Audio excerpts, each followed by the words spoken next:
But yesterday we brought this up that Reese Brantmeier, tennis player at UNC, sued the NCAA so she could receive prize money from her performance in professional events.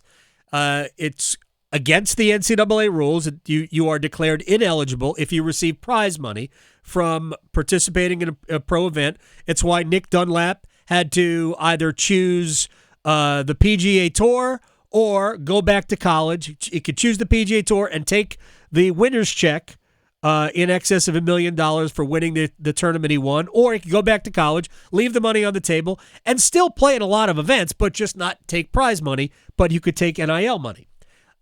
So the NCAA has that rule. You can't accept prize money. I don't understand why. But the lawsuit did not go well. I really thought this was going to be a slam dunk for Brantmeier and company. As it turned out, it was not. And I thought, let's talk to the attorney. Jason Miller is the attorney for Reese Brantmeier. He is based here in the Triangle. Sir, let me just ask you, what arguments were you trying to raise in this case, and why weren't they successful, you think? Adam, good to talk to you. Again, I appreciate you being willing to bring us on and talk about the case. As a matter, I want to clarify maybe a misunderstanding of what happened with the ruling yesterday. The motion was a preliminary injunction. Okay. Right, so the case is not over. No, that's a preliminary motion. That's frankly a swing for the fences. So the case is about having this rule set aside for the NCAA that would allow all these individual sport athletes to be able to retain their prize money in non-NCAA events. We think that's real clear. We think it's a slam dunk. The motion that was decided yesterday was us coming before the court and saying, hey, Your Honor, this is such a clear case. These individual athletes are being harmed so greatly during the pendency of the case that we're asking you, the court, to come forward and while the case is pending, go ahead and strike the rule down while the case is pending, and then hopefully it turns out that way at the end. But during the pendency of the case, let these kids keep their money. All right, finish. Yeah. Good enough. Finish your statement. No, preliminary injunctions are extraordinary. Right. Okay, that's what she said. That's what the judge said in the statement. That is operator error on my part, because it says it clearly in the story that it was a preliminary injunction. And I agree. It should be a slam dunk. But if it's a slam dunk, I would have thought that maybe she would have granted the preliminary injunction. What is the argument that you are raising, though, about this? Yeah, so the issue that was primarily in focus at this stage of the preliminary injunction, so we are asking for not just an order for a court to maintain the status quo. We're asking the court to step in and say, hey, we haven't seen all the evidence in the case. Y'all hadn't conducted discovery yet.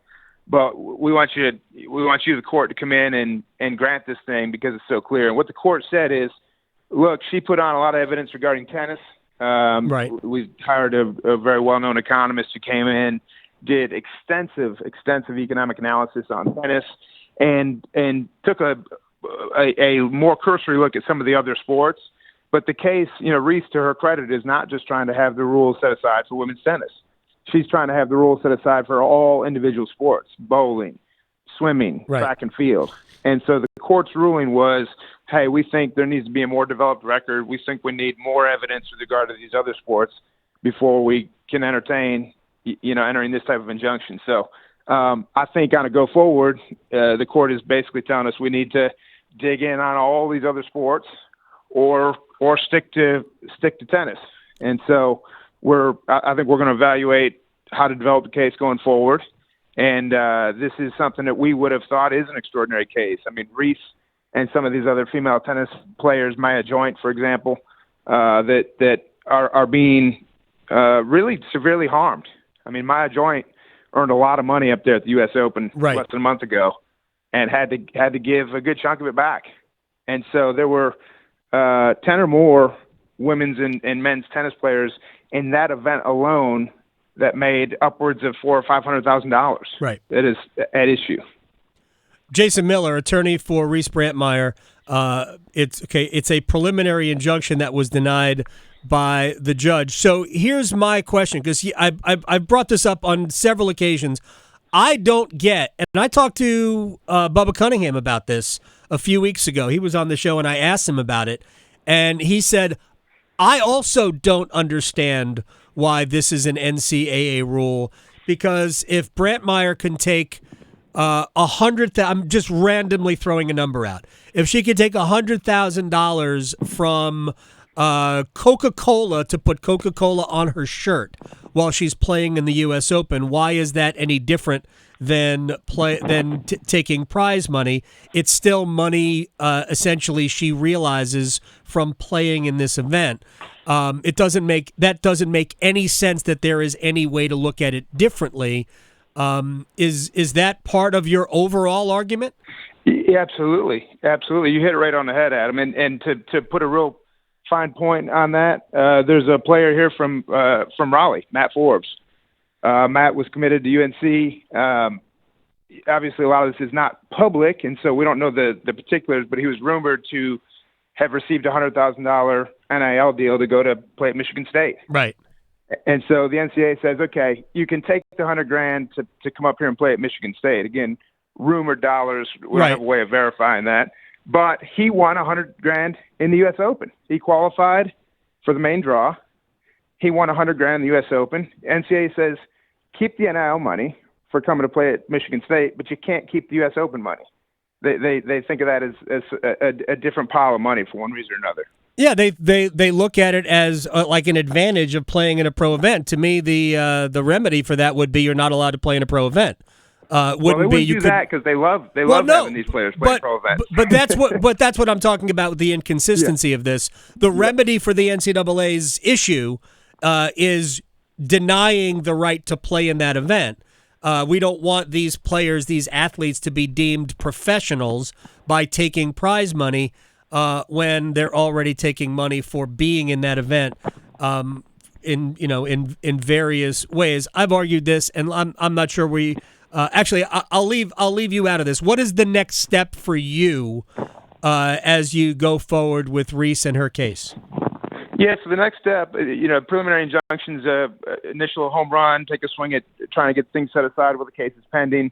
We came up short on that, obviously, so the next step for us is to dig in on the case. Now we got to roll our shirt sleeves up and get to work. The judge wants to see evidence of other sports, how the NCAA is prejudicing other sports through these rules, not just women's tennis. And so we've got to get to work and develop the record. And it's going to be potentially a long slog to put that together, but the case is unquestionably has merit. Reese is courageous for taking the case and for putting the work in that she's having to put in to fight it, as are other people that are supporting the case. And so we're just now beginning. We're at the very outset. We'll start the discovery process. There's going to be lots of depositions. There's going to be lots of evidence that's developed.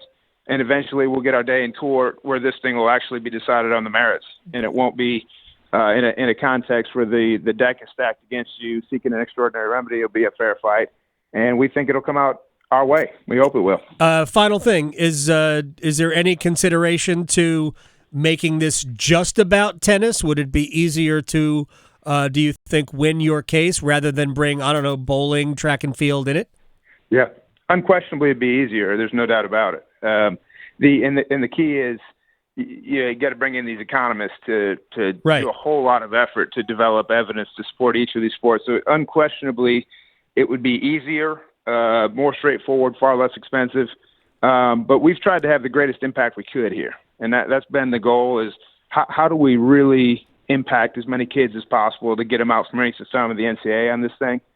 And so certainly we will evaluate what's the best way to prosecute the case going forward and figure out if it needs to be narrowed. But we hadn't made any decisions on that at this point. We think unquestionably the case has merit with regard to women's tennis, men's tennis, a number of other sports. And so we'll men's and women's golf, right? I think college golf would have been much better off if Michelle Wie had been allowed to play college golf. By the way, good luck finding a bowling economist. Jason Miller joining us. I thank you very much. We'll check in again, and I'll get the first part right next time.